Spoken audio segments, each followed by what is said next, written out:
Although President Obama says he now supports same-sex marriage, he says it's still up to each state to decide what to do on the matter. Well, guess what? In the battleground state of Iowa, same-sex marriage is already legal, but there are efforts to change that. Joining me now is Republican Governor of Iowa, Terry Branstad. Governor Branstad, good morning. Good morning. What is the status? I know that you were campaigning, you were against this legalization effort of same-sex marriage in the state of Iowa. Are you trying to actively repeal that law?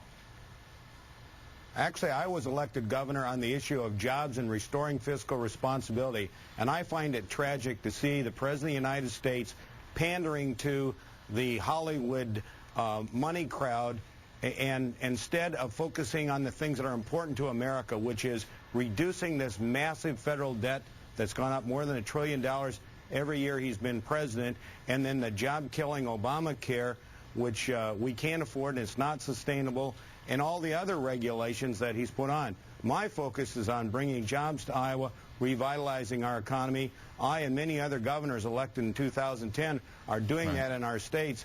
The President of the United States has got the country going in the wrong direction, and he keeps trying to change the subject instead of focusing on what the American people want.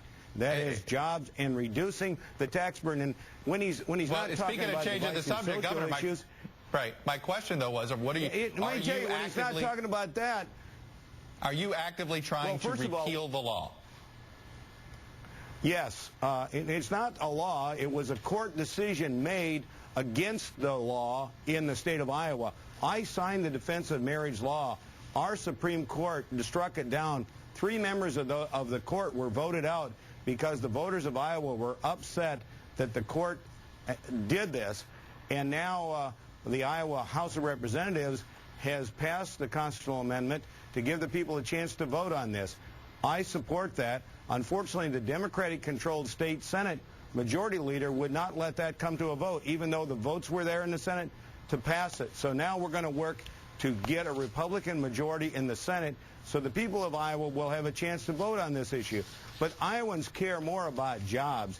That's what my focus is, Governor. That's how I got elected. I'm going to continue to focus on jobs. I'm going to continue, and let me say, we also got the state's financial house in order. We're now spending less than we're taking in, and we have a sustainable budget. That's what the federal government needs to do.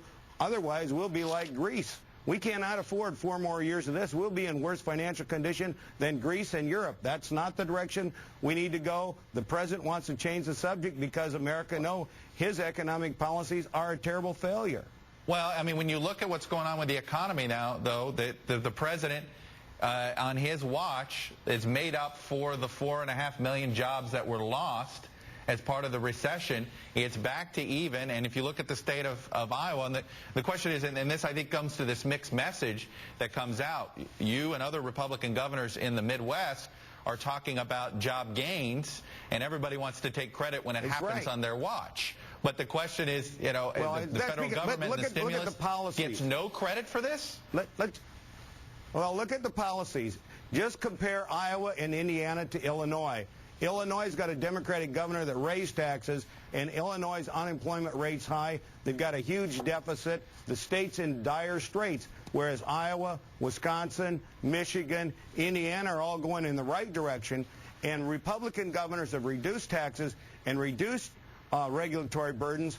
That's the kind of leadership we need in the White House, just like the Republican governors that are revitalizing the economies of their states. We've seen what Mitch Daniel did in Indiana, and these new governors from Ohio, Michigan, Iowa, Wisconsin are doing the same thing, and we're making an impact. We want a president that's going to be on our side instead of working against us and attacking the very people we need to invest and create the private sector jobs and grow the economy. Let me I was at Rockwell Collins in Cedar Rapids yesterday.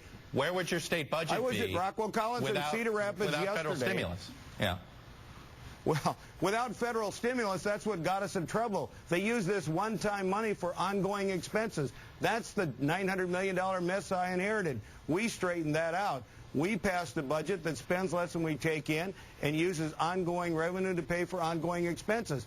We've got a president that has no experience in the private sector. He's driving the country in the wrong direction. That's why we need new leadership. He keeps changing the subject because he wants to raise money from his rich Hollywood liberal friends. But I'll tell you what, we in the heartland of America want a leader that's going to focus on the things that are important to us: creating jobs, revitalizing the economy, getting this national debt under control.